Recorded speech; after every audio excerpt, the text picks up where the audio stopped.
Put on your lip balm, we got zombie tigers, zombie Elvis, and zombie boobs. Sorry, I can't show that. Well, it's been 17 years since Zack Snyder brought us his reimagined version of George A. Romero's Dawn of the Dead, which is kinda fitting since Army of the Dead ends on a sunset. This time, however, Netflix has shelled out big bucks, apparently $90 million, to make this movie, which had been in development hell since 2004. In this video, we'll be taking a deep dive into Army of the Dead, its ending, and some of the details you may have missed. Like, did you know Zack Snyder cut a scene with a male stripper with a huge penis with a bite taken out of it? I want to see that. But before we begin, make sure to like and subscribe. Seriously, 92% of you aren't subscribed. I gotta pump those numbers up. Those are rookie numbers. So here we go. Army of the Dead begins with a reference to the Book of Revelations and the 4 horsemen of the apocalypse, fitting since the horsemen usher in the end of the world. And when you look at that, there are exactly 4 trucks here. These guys are coming from Area 51 with a payload containing Zeus, an alpha zombie who moves like my girlfriend when she hasn't eaten. Just kidding, I don't have a girlfriend. We don't know much about Zeus, whether he's some government experiment gone wrong, an actual alien entity, or something else entirely,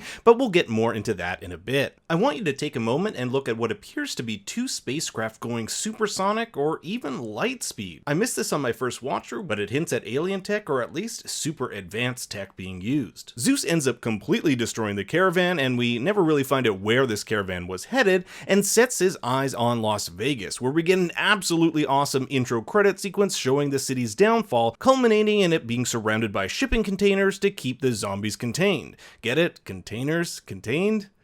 Whatever. Zeus will fittingly set up his kingdom at a fictitious casino called the Olympus, where a stone statue of the Greek god himself overlooks the hotel's tower, or Mount Olympus. Unlike other zombies, commonly referred to as shamblers, Zeus is an alpha and only he can create other alphas. These alpha zombies can communicate, take orders, and are faster, stronger, and smarter than their shambler counterparts. But the first 50 minutes are merely a setup to what the movie is really about. Bly Tanaka, a wealthy businessman and owner of the Bly Hotel and Casino, which looks like it's ripping off the wind, wants Drax the Destroyer to break into his casino and retrieve the budget to this movie before all of Vegas is set to be nuked in 4 days. On July 4th, no less, what could be more American? I thought this was America. And Tanaka, why didn't you just give him the code for the vault? Instead, Scott here is given a blueprint with the title Götterdämmerung, named after the 5-hour opera by Richard Wagner. Try holding your pee for that. It's also a fitting name since Götterdämmerung is the German name for Ragnarok, or the end times in Norse mythology. They're gonna need a safecracker by the name of Dieter to open it up. I should also mention that Matthias Schweighöfer, the actor who plays Dieter, will be starring in and directing the Army of the Dead prequel, Army of Thieves,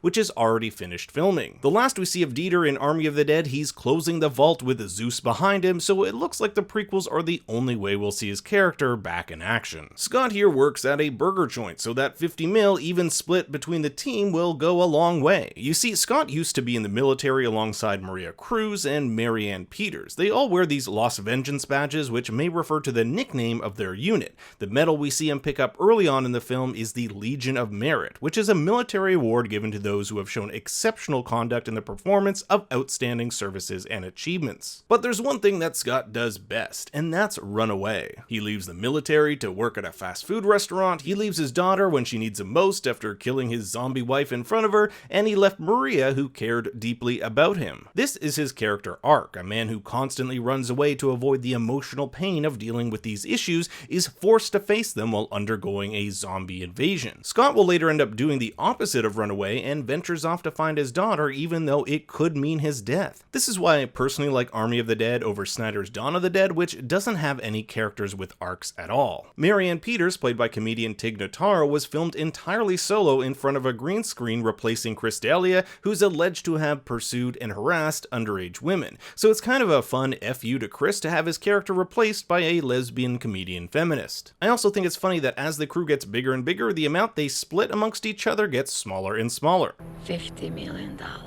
$2 million. What would you say about making 500 grand? How would you like to make 250 grand? Yeah, I'll make 20 fucking grand. Here's another fun Easter egg. The 2 political commentators debating about whether or not Vegas should be nuked are 2 disgraced real-life political commentators, Donna Brazile and Sean Spicer. A 2016 WikiLeaks dump revealed Brazile sent emails to the Clinton campaign with advanced town hall questions, and Sean Spicer, well...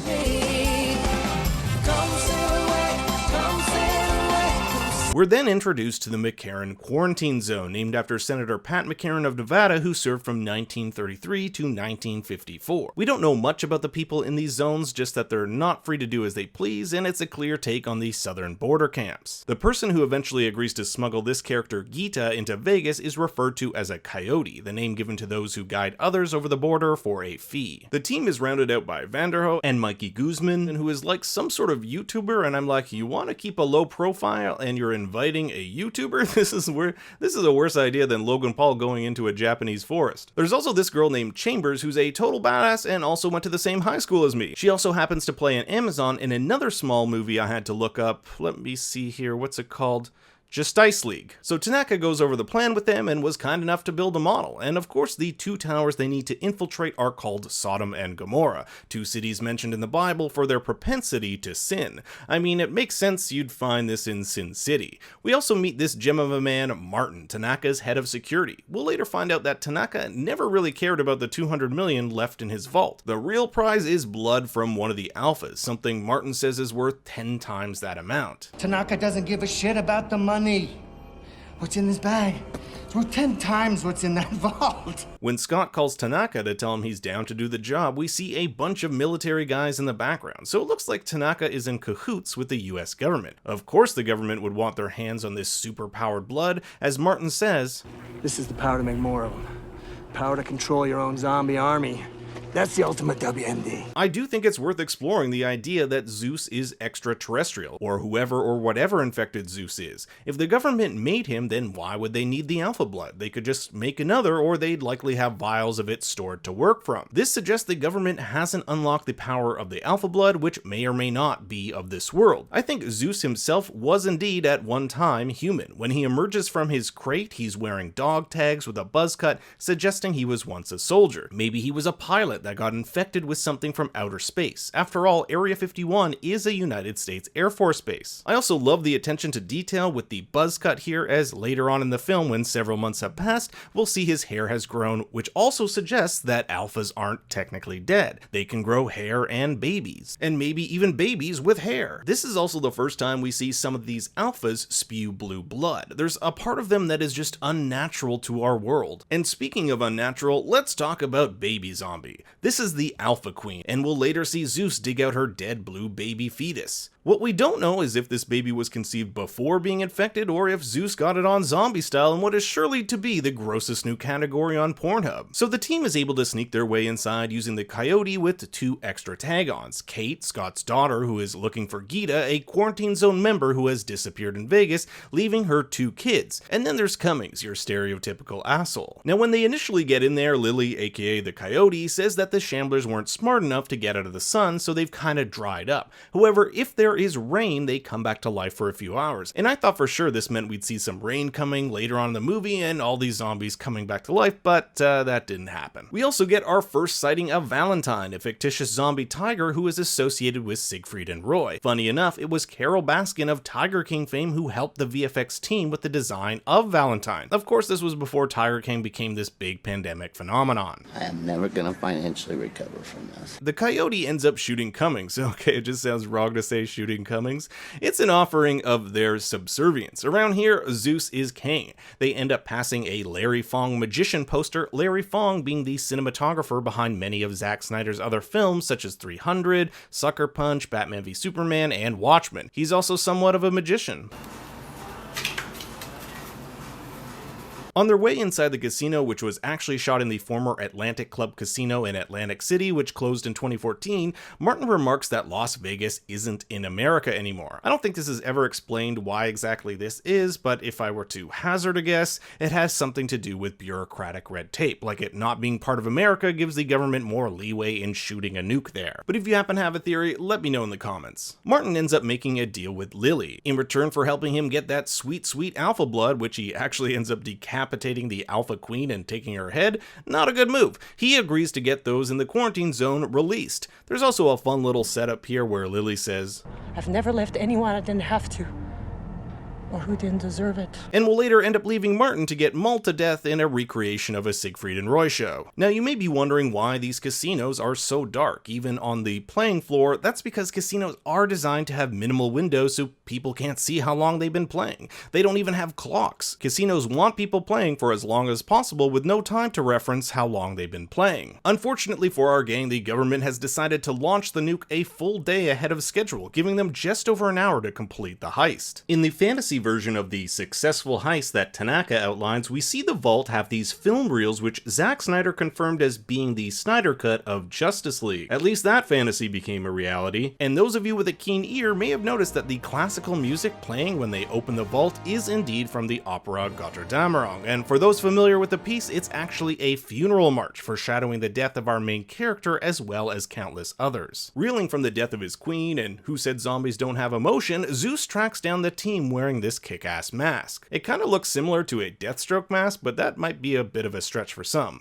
The main reason he wears it is that it can deflect bullets, his brain being the only real weak part of his body. I also like that they give him a cape for no reason, whether that's a nod to Zack Snyder's connection with superheroes or ancient Greece. We'll need Zack to comment below. Come on, Zack, do it. Lily is smart and beforehand switched Martin's bag that had the head in it with a money counter machine, so it looks like Tanaka won't be getting his alpha blood after all. Or will he? More on that in a bit. The last act of the movie sees Scott tracking down his daughter who has gone after Gita at the Olympus Hotel. Damn, this Gita is causing a lot of trouble. Lily sacrifices herself, dropping the queen's head, turning it into a pile of goo as her 4 remaining survivors make their escape with Zeus hot on their tail. The copter crashes just as the nuke hits Vegas, and before his death, Scott blasts Zeus to smithereens. As his life fades when he says his final goodbye to his daughter, so too does the sun set. We do get a brief glimpse of what appears to be Marianne dead, but we don't see what happened to Gita, a woman Kate spent half the movie trying to find. That leaves her and Vanderho as the 2 survivors. Vanderho has emerged from the vault with a shit ton of cash, and I'm like,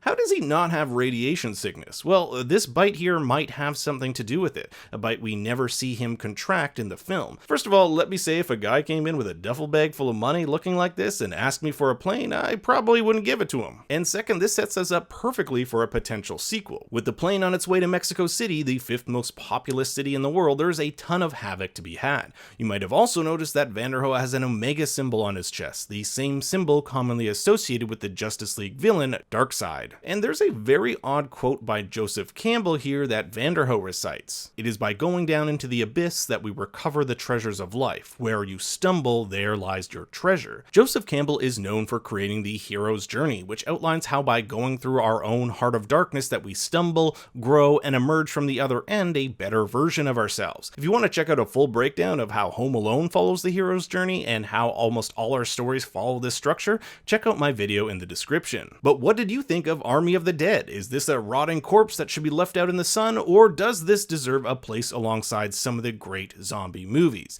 As always, we let the comments decide, so get down there and weigh in. Thanks for watching, everyone. Don't forget to like and subscribe, and for more bad takes, you can follow me on Twitter and Instagram at ThinkStoryYT. Until next time, remember, Daddy loves you very much.